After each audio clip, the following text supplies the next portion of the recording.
Bismillahirrahmanirrahim. Ngopi dulu. Saat ini pukul 11:04, kita berada di Kebun Raya Batu Raden, tepatnya di Anggrek, rumah anggrek, ya, rumah anggrek Kebun Raya Batu Raden. Yang terbayang dalam pikiran kita ketika mendengar silaturahim, tentu dengan berbagai macam rupa pikirannya, tergantung persepsinya masing-masing. Ada yang kasih sayang antar saudara, ada yang terbayang kemudian saling memberi hadiah, macam-macam persepsinya. Bahkan ada yang mengatakan bahwa silaturahim itu haruslah berjabat tangan. Apakah memang hanya sebatas itu, atau ada hal yang bisa kita eksplor lebih jauh lagi? Sederek Saikoji yang dirahmati Allah, kita sudah memasuki bulan Rabiul Akhir, tepatnya tanggal 14 hari ini, atau bertepatan dengan tanggal 13 bulan Oktober 2024. Dalam surat Ar-Ra'd ayat 21 Allah berfirman, dan orang-orang yang menghubungkan apa-apa yang telah Allah perintahkan supaya dihubungkan, dan mereka takut kepada Tuhannya dan takut kepada hisab yang buruk. Imam Al-Qurtubi menerangkan bahwa ayat ini menjadi dalil diperintahkannya mengadakan hubungan silaturahim, sebagaimana yang Rasulullah serukan dalam hadis-hadisnya. Beliau Shallallahu Alaihi Wasallam menyampaikan dalam sebuah hadisnya, barang siapa yang beriman kepada Allah dan pada hari akhir, hendaklah ia menghormati tamunya, ikramud duyuth. Dan barang siapa beriman kepada Allah dan hari akhir, maka hendaklah ia menghubungkan silaturahmi. Barang siapa yang beriman kepada Allah dan kepada hari akhir, hendaklah dia berkata yang baik atau diam. Hadis riwayat muttafaq alaih.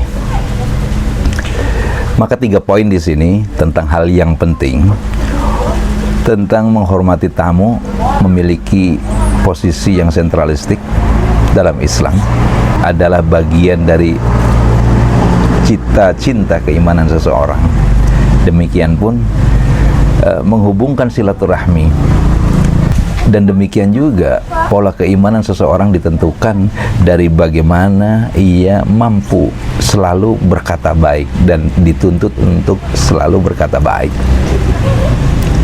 Kalau tidak mampu, maka lebih baik dia diam.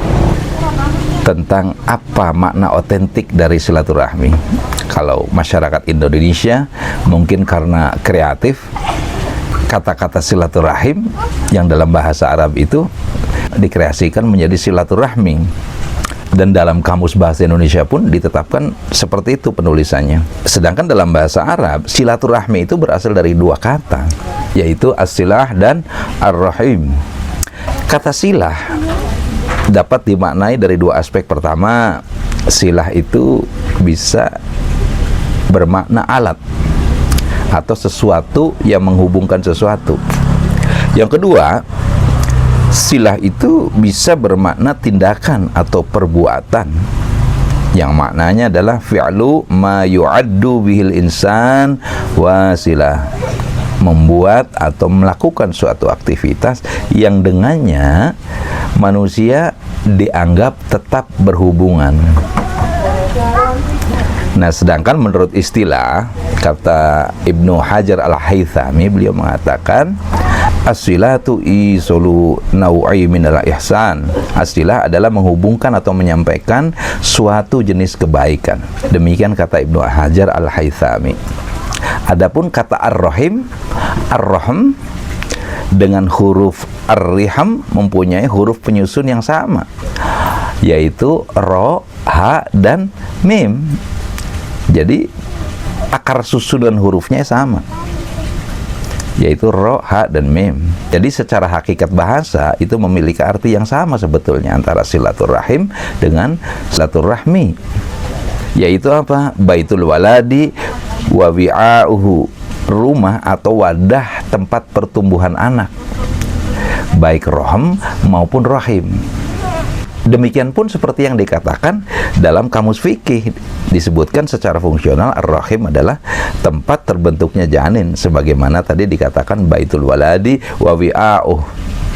Sedangkan secara majasi ar-rahim itu maknanya adalah kerabat Ar-Rahim itu secara umum dimaksudkan oleh kerabat yang dekat, saudara dekat, dan dicirikan dengan adanya garis nasab dalam hal ini, baik yang berhak mewarisi ataupun tidak, atau yang mahram ataupun yang ghair mahram, atau yang bukan mahram.